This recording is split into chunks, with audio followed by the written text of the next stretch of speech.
if anyone ever watches this, that'd be really cool. I wrote this in 2020. I'm gonna let Speechify say it for me, and I'm just gonna be here, and I hope this may resonate with some people. So let's listen. This is what I wrote, though. Define pragmatic language expectation for written material shared by professionals on any digital site. As such, I do not intend to be disrespectful nor inappropriate in ideas put forth. This is just a professional and individual opinion that I would love to have other SLPs or audiologists provide feedback upon or promote general discussion. I have been a teletherapist for about 5 months now. Since learning how to apply tools for assisting other with engagement/speech/calm growth via a video camera, I've learned to view in-person communication as even more special and rewarding, yet appears to have become something possibly not recognized as taken for granted in current time. I have gained insight to more specific cognitive and relational skills/ability that vary in use and function across different settings, medium of treatment provision.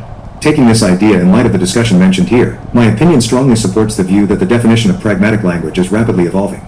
I got to thinking.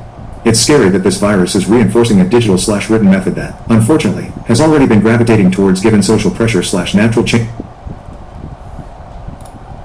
Oh, you fucking bitch. Really? Then I'll finish reading it. And has been gravitating towards given social pressure, natural change in culture, functional use, and technological necessity for efficiency and productiveness. It is a process of change, obviously, for our participation in social structure, maintenance of job and relationships, fiscal necessity, what have you. I fear for the following 2 to 5 generations after us now.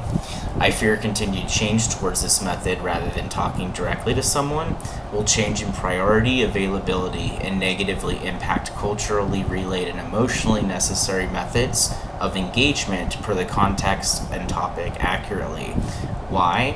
Because this overly reliant medium facilitates ambiguity of meaning, difficulty discerning humor, an inability to infer urgencies of message or the quick and rapidness of needing to respond, uncertainty of emotional component or strength of feeling intended within each message communicated, and an inability to non-verbally read when a discussion should be completed by either participating party. If you consider the variables in what I just mentioned, what is the likelihood that you truly understand what another person is writing to you in an email or a text alone at that particular period in time?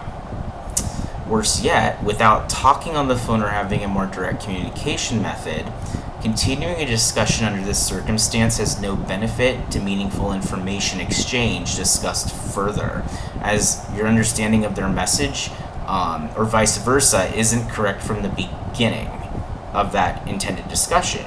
So although having the ability to reach millions of people around us, around the world, that are not physically present, the method also takes away or steals the advantage of clear and timely, concise discussions that are highly abstract, especially abstract discussions. You can't have a fucking conversation with a loved one involving emotions or something that is absolutely out of time and context. It's abstract. You gotta do it over the phone. You gotta be in person to make sure both parties understand. Think about loss of productivity also with time given. An example of an email discussion between 2 people. The email conversation that took, say, 10 minutes to complete, with even more time required between each message received and sent by participants to complete, and is present with distractions. What's even worse is if this is happening within a similar business setting, when you could easily go up to someone maybe a floor away, discuss something that's really important, rather than just emailing it and having this back and forth exchange, which takes forever, right? That's not efficient. The loss of productivity with time given the example of the email. Okay, so I said that. Efficiency and accuracy of communication with the above example suggests in-person discussion is preferred within a time constraint, especially when discussing topics not sensory related or perceivable.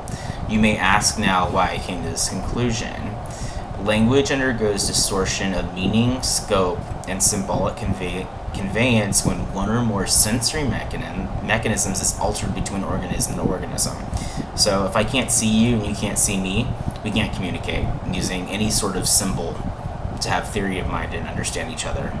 Mutual understanding of the external world, right? That's a sensory percept. So when one organism doesn't have the same sensory percept as the other, you can't really have the same meaning conveyed. With language, at least higher abstract language, right? That's what humans use. I feel this issue is not being examined and that our technology is evolving significantly faster than our computational brains can handle. And one mode of communication continues to evolve, and pressure is placed upon social connection using a medium that is generally understood and required by all to use, although not necessarily perceived nor effective with efficient messaging, which is email. The likely result will be continuation and growth of its use.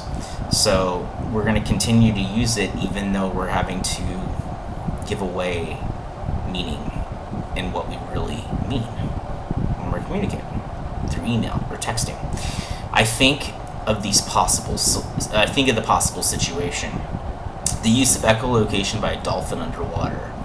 Water is the medium required to relay a dolphin's biological developed an efficient method to coordinate and influence social behavior that typically can't occur above water.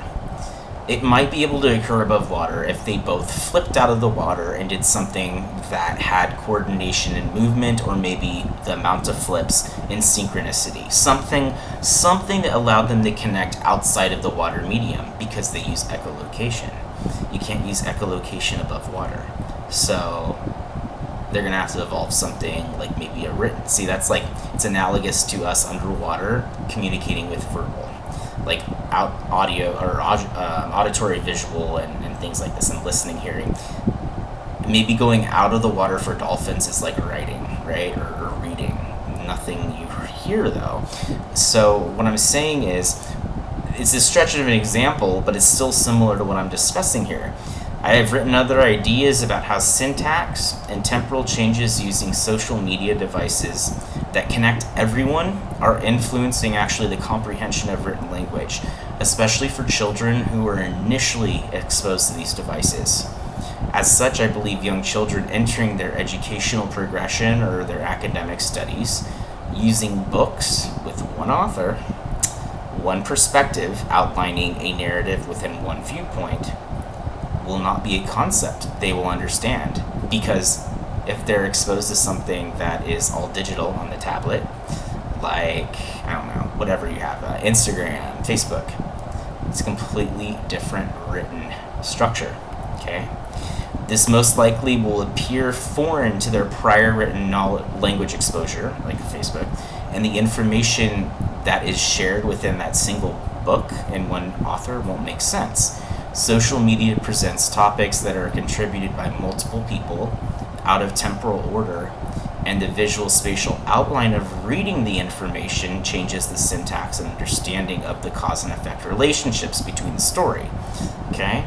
Some questions that I think about given this possibility. How does this impact, or has it impacted, those who are deaf?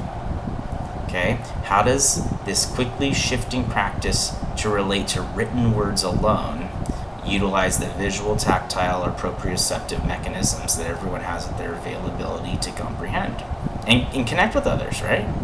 How might emails or digital written communication actually thwart meaning and efficiency of one's message to another? That's all I'm asking. That's all I'm thinking about here. Here's something I posted the other night as an example to the above. The focus is on the application Boomerang within Google Email. At the surface, there are benefits of the function, but in the context of, like, my job as an SLP and availability to service those that we treat as clinicians, where do we fit the time to complete ever-increasing documentation? And every other profession has this. We always have to increase documentation as time goes on. Proof of service with accuracy that we do, billing, scheduling, planning, what have you. We know how to do this. We're smart individuals and can organize the system, but only up to a point, right? Our computational brains. Digital written communication expands this ability but no one seems to recognize or examine that the constant time cannot change. We do not have time expansion for our functional duties, which continue to be growing, yet are somehow trying to be enhanced by this style. Here's what I wrote regarding the idea that computer programs absolutely do not technically help with saving our time to do work, although on the surface level they do. Okay? The Google extension Boomerang uses AI to remember something that you can't remember because you are bombarded with constant information to remember in the present. Okay? You receive emails to confirm remembrance of this, and those must be still retrieved from your memory as why you sent the message, and further, how to solve the problem if the remembered event didn't lead to the expected outcome. That is a lot of working memory. Yeah, that sounds really helpful for maximizing our ability to think and do work. Plus, there's grammatically corrective programs, AI, now exists so that children in elementary school no longer have to really construct their own sentences and combine sentences to make narratives that have proper grammar or process proper English grammar. And they can use a program that basically helps them write the story, right? I didn't have that when I was a kid. I struggled writing. I couldn't read. I had to do it the old-fashioned way and practice and learn phonics, which is what I teach now. I love it. These programs now use algorithms to predict your language or thoughts, allowing one to hit the tab key to have your computer complete your thought deemed most appropriate in the grammatical structure that you've written, like until the end of the sentence. So you can do an example like, we thought about, and you can say maybe going, and it will fill in whatever it's read prior to what you're writing about, maybe a location, like at school or to school. And that might not be your thought, right? This is when it gets scary. We're bordering on philosophical matters now. This is predeterminism of what we have control of consciously, yet are subtly being influenced to use a sentence structure that impacts our natural thoughts of ideas being expressed. It's going to be leading us to something that we're not thinking of, but it's going to be tabbed in, right? Tab, finish the sentence. Yeeks. This is important for us to know as SLPs, just keep in the back of your mind, or at least be aware of, because changes are happening that are novel to us and beyond our understanding. And it's important to know all these things, especially for children developing language and the continuation of our culture and our language itself.